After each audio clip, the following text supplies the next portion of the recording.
According to the World Health Organization, there are 1.1 billion smokers in the world today. If the trend continues, that number is expected to increase to 1.6 billion by the year 2025. If you are a smoker, you may think that it's an issue you can deal with later, but the current evidence suggests that time is not on your side. The world is dealing with infectious diseases on a whole different level, with new diseases emerging every decade and no treatments and no vaccinations. The only thing that can protect you is your own immune system. And trust me when I say that if your immunity is the Superman, smoking is the kryptonite. Hi guys and welcome to Med Simplified. In this video we will look at how smoking affects your immunity.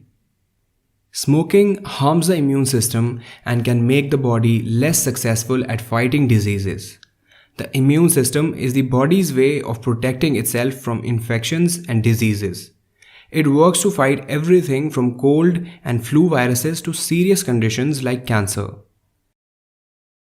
Cigarette smoke contains more than 7,000 chemical compounds, out of which 250 are known to be harmful, including hydrogen cyanide, carbon monoxide, and ammonia. Among the 250 known harmful chemicals in tobacco smoke, at least 69 can cause cancers. Smoking cigarettes introduces these chemicals into the lungs that impacts all cells in the body by distribution through the oxygenated blood. Now let's look at some of the most harmful chemicals that are components of tobacco smoke. Tar is the word for the solid particles suspended in tobacco smoke. The particles contain chemicals including polycyclic aromatic hydrocarbons which are known carcinogens. Tar is sticky and brown and stains the teeth, fingernails as well as the lungs. Carbon monoxide is a poisonous gas. It is odorless and colorless and in large doses quickly causes death because it takes the place of oxygen in your blood. In people who smoke, the carbon monoxide in their blood makes it harder for oxygen to get to their organs and tissues.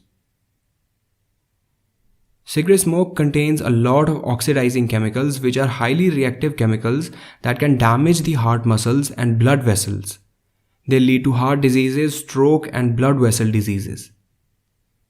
Cigarette smoke also contains a lot of metals like arsenic, beryllium, cadmium, chromium, cobalt, lead, and nickel. The human body is comprised of billions of cells. They make up the skin, organs, blood vessels, and even your immune system. All these chemicals weaken your immunity by depressing the abilities of the cells that are part of your immune system. These cells include different types of white blood cells in your body, including your neutrophils, eosinophils, basophils, and lymphocytes. The chemicals in the cigarette smoke are an ongoing source of damage to the cells throughout the body, and your immune system must continually work to fight off this damage. Eventually, your immune system cannot keep up with all the damage that is caused by these chemicals in the tobacco smoke. Another very important mechanism by which smoking affects your body is by destroying the cilia present in your lungs. The cilia are microscopic hair-like projections present on the walls of your respiratory system, including the lungs and the airways. Each day, you breathe in about 20,000 times, and the air around you contains dust and other airborne particles that would be harmful if they were allowed to accumulate in the lungs. The cilia secrete a sticky mucus which traps these particles and prevents them from settling in the airways. As well as this, the cilia move backward and forward in a coordinated wave-like motion to move the mucus out of the lungs. This ordinarily keeps the lungs clean and free from infection. According to the American Lung Association, the harmful chemicals in the cigarette smoke are toxic to the cilia, resulting in their paralysis and an inability to produce mucus effectively. Without this filter, the potentially irritating impurities from the air remain in the airways and this can cause infection. A recent study has shown that smoking not only prevents the cilia from moving correctly, but it also makes them significantly shorter, which further reduces their efficacy.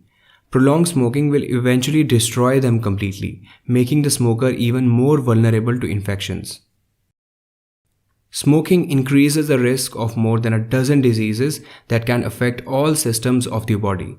Some of the common infections that smokers suffer from as a result of impaired immunity include viral and bacterial infections, especially of the lungs, for example, pneumonia, influenza, and tuberculosis.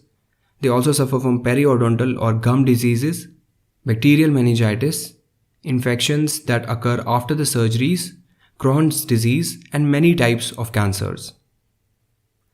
Apart from decreasing the efficacy of our immune system, smoking is known to compromise the equilibrium or balance of the immune system.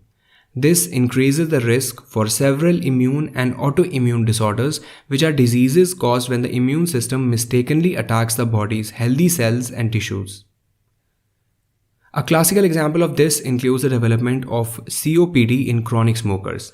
People who smoke for a long duration suffer from COPD or chronic obstructive pulmonary disease, which is a progressive lung disease in which the healthy lung tissue gets destroyed and the patient suffers from shortness of breath. And this occurs due to the destruction of lung tissue. The destruction of healthy lung tissue is brought about by our own immune cells, like macrophages. Smoking damages the cells present in your respiratory system. The cells, when damaged, release certain chemicals that signal these macrophages to destroy them. This leads to a permanent damage to the air sacs of the lungs that do not perform the basic function of gas exchange and lead to COPD. So these were the numerous ways by which smoking affects your immune system as well as other vital systems of your body. Now, smoking can create several negative effects on your health, such as an increased risk of developing serious diseases like cancers and heart diseases. We all know that. It can also lead to an early death. While these risks are a good incentive to quit, quitting can be hard for some people because of withdrawal symptoms. These can include irritability, headaches, intense nicotine cravings, and many more. Now, comment below if you want me to make a series on how to quit smoking. Meanwhile, you can watch our video series on the topic of structure of immune system and how to boost your immunity, because it's very important that if you smoke, you take appropriate vitamins and other measures that minimize the damage smoking does to your body. Thank you so much for watching this video. I hope you like this video. See you in the next one. There's gotta be another way out. I've been stuck in a cage with my doubt. I've tried forever getting out on my own.